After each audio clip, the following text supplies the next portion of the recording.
What's up, tribe? How you guys doing? Welcome back. Go ahead and hit that subscribe button. I hope you like this video. This is your review for Marrying Millions Season 2 Episode 7. So, Reese and Novi. We know we had the disastrous dinner party with his mom and his sisters, and you know, he basically let them know. I will give him credit. He defended Noni, and he let his parents know. He let his family know. Listen, this is the woman that I love. This is the woman that I'm going to be with. And either y'all are going to get on board or y'all going to be left behind. And it's going to be what it's going to be, and it is what it is. And, you know, his mom was like, so you just going to throw your whole family away for her? And he was like, no, y'all are doing that. Because ain't nobody asked y'all to insert yourselves all up in our relationship on this level. I didn't ask y'all to do all of it. Okay? And of course, she is upset because, see, here's the problem when you date older people. Because they had this situation where it's like, I don't have to deal with this bullshit. Okay? Like, I don't, like, this not my family, this is your family. And I really don't have this situation. I don't really have this to do. And so she's talking to her friend later on in the episode. And she's telling her friend, listen, he really had my back. And I really appreciated, you know, that he was there for me. But at this point, his family's made it clear that they just not on board. And we got to make a decision. Either we're gonna move or we're gonna get off the pot, right? And you know, she said, I'm gonna ask him to move in with me, and I'm ready for us to take our relationship to the next level, because I mean, we can't wait on his family because they made it clear how they feel. Now, her friend wasn't here for it. Her friend was like, listen, I don't know if I'm on board with that. I don't know if I agree with that. I don't even know if I like that idea. And she was like, well, you know what? You my girl, and I love you and all, but I'm really not asking your permission.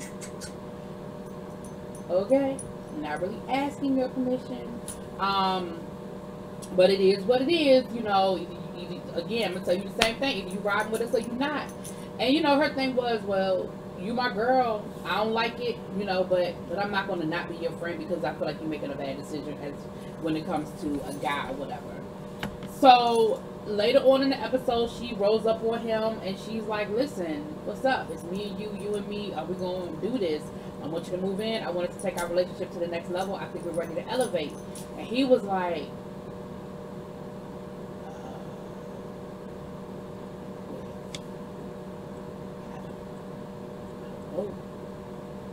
if I'm ready to do that. And his thing was, you know, I love her. I want to be with her, but I really don't know if I want to live with her because I really like being in my own space, living in my own space, and not having to conform to anybody else's space. You know what I'm saying?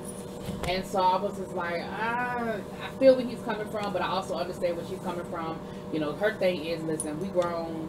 Where we going with this? Like, you can't be living in your skate park for the rest of your life. What are we trying to do? And she's, you know, she basically said, listen, if he's not ready to do that, then I don't know where that leaves our relationship. Because to me, if you're not ready to go there and take it to that level, then I feel like we're going to be stagnant, and I'm not trying to be stagnant. So we'll see what ends up happening with that. Because, like, I think his biggest issue is having to conform and having to live in someone else's space and conform to someone else's rules. He likes not having to do that. Like, he was willing to live in his car rather than have to conform to some. Because after meeting his mama, now I'm like, I see why you was living in your car rather than living on your mama's couch. Like, I get it now. Because your mama is very opinionated. So that's them. So then we have Rick and Erica. Now let me tell you about Rick and Erica. This is another situation where you're dealing with an older man or older person, and they are in a different part in their point in their life, and they don't feel like they have to conform to certain things that younger people do. So Erica's mother was coming to visit, and you know, that was her first time on the boat, you know, so she gave her a tour of the yacht and everything. And she said her mother lives about maybe an hour or 2 hours away, but she always goes to visit her mom. Her mom doesn't come down to visit her so much. And Rick comes on board, and she's out there sunbathing. She's got her bikini on and everything. And Rick was like, you have one of these suntan lotion? Oh, you know you really need to put on suntan lotion. And he proceeds to lather her down in front of her mother with suntan lotion, and he's rubbing all on her thigh and her belly, rubbing her back. Now, here's the reality of the situation. In itself is that a horrible thing, but in front of your mom, that and you can see how uncomfortable her mother was. Like, her mother was like, yeah, I'm really not here for Rick rubbing all over my daughter, because I think he's too old for her. You know, he's a nice guy, but I really don't like her with him. And I just thought it was so inappropriate. But I also felt like there's a part of me that felt like Rick was doing it on purpose, knowing he was being inappropriate. And then there's a part of me that felt like Rick just don't get it. Like, he really just doesn't get the inappropriateness of what it is that he's doing, right? Because he just doesn't care. He doesn't care. So, you know, Erica let her mom know, listen, this relationship is serious. We're not just dating casually. Like, I really love him. I'm really with him. I really want to see where this goes and really want to see how far we can take this situation. And her mom is like, do what?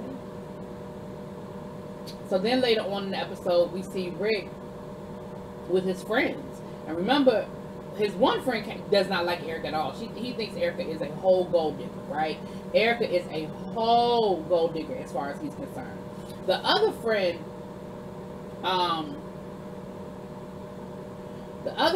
likes Erica, but he thinks Rick's making a mistake to want to marry her. He's like, listen, bruh, you too old for all of this. Like, you can date, y'all can date forever, you can take care of her, leave her a little something in the will if you die, but at the end of the day, don't do that. And then on top of all of that, Rick talking about something, he ain't getting a prenup. He was like, listen, what am I do with my money? Like, I can't take it with me. I guess he doesn't have kids, or he's already taking care of his kids. Because he was like, listen, I can't take it with me, so I'm not even worried about all of that. Like, y'all worried about stuff that I'm so not concerned with. And I'm just like, so you're not going to get a prenup, and you're potentially going to leave this woman with not just, and it's not even just about your money, but the family business that has been passed down for generations. Now, a part of me feels like he's taking care of all of that business-wise. Like, she ain't going to get the business. You know what I mean? But at the same time, I don't know. I don't understand these people with all this money talking about something we don't want to do a prenup. I don't even have no money, and I'm thinking about a prenup. Like, you can't have my CD collection. That's mine.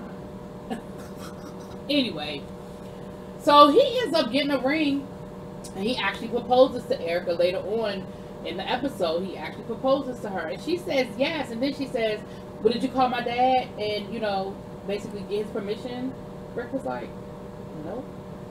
And she was like, well, like, that's how things are done. Like, why wouldn't you call my dad and get my dad's permission? And he was like, how did you get your dad's permission?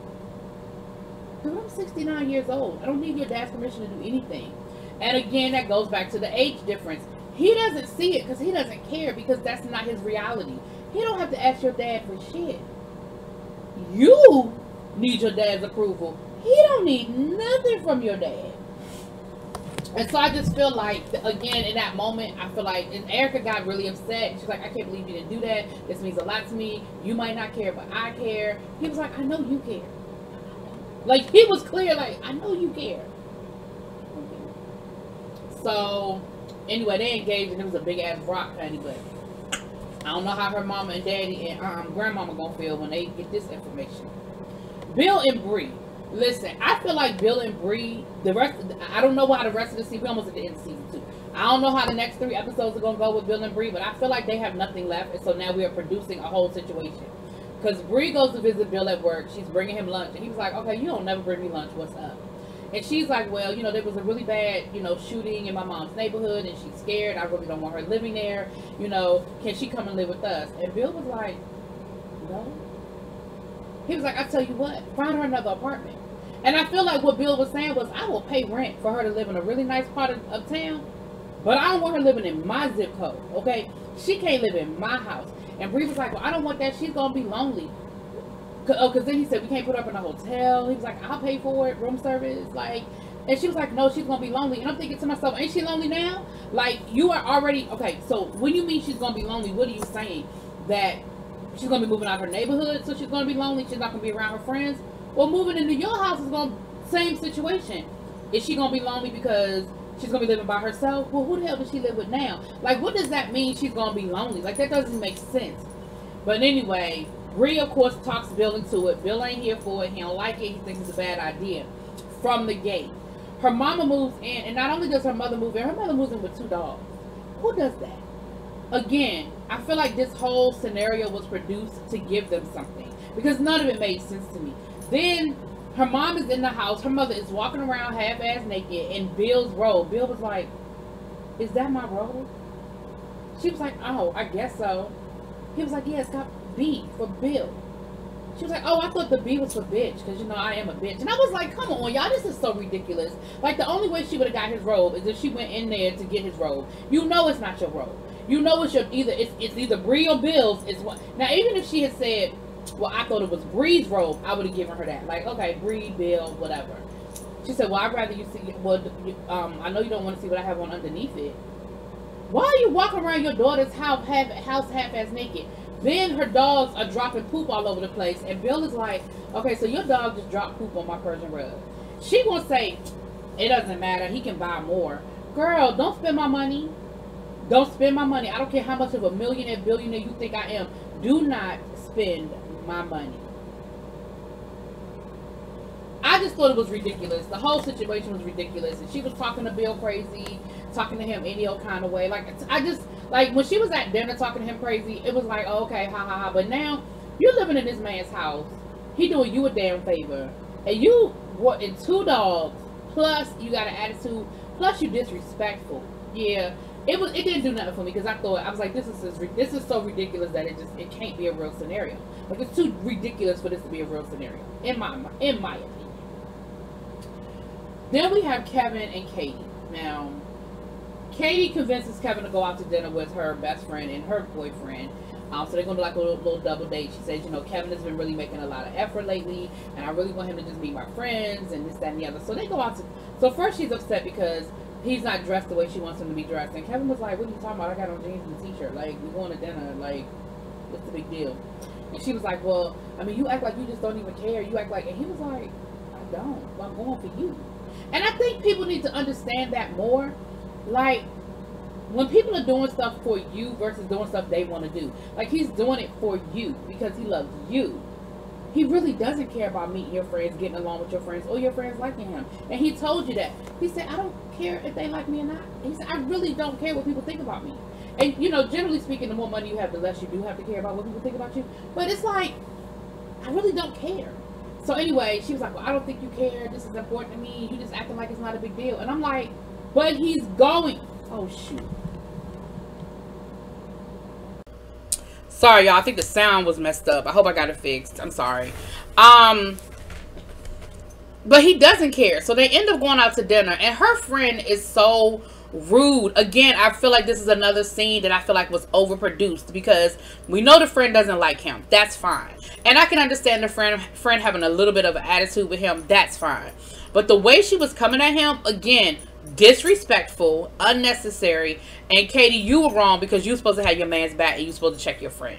Regardless of because see, here's the thing. Your friend was really saying stuff that you wish you could say, and so you was cool with her saying it. But she was talking to him crazy, talking about how, you know, I just think that was real disrespectful and rude of you. You didn't even get her a Christmas gift. You didn't do this for her. You didn't do that for her. She asked you for some money so she could pay her rent, and you wouldn't even give her that. And in my mind, I'm like, you shouldn't even know all their information and all their business. And he was, and Kevin, to Kevin's credit, he was like, I feel like Katie only tells you the bad. Like, Katie doesn't tell you the good stuff. And that's unfortunate. And he was like, and the reality is, if everything was all bad between me and Katie, we wouldn't still be together. Like, clearly there's something between us that is working, because we're still together. And I give him credit for not, you know, jumping to the bait and not just going at it. But at the same time, I'm giving the side eye to Katie and her friend. Because again, I feel like, was this just a whole setup so you could say what you really wanted to say to him? Because it really didn't seem like it was about them getting to know each other and them really trying to be friends. Like, or not even be friends, but just be cool. Like, it really doesn't seem like that was the whole intention. So, anyway, it was a lot. I thought that was, again, you know, we get into the, I guess, listen, I don't know. But season 3 does start on Wednesday.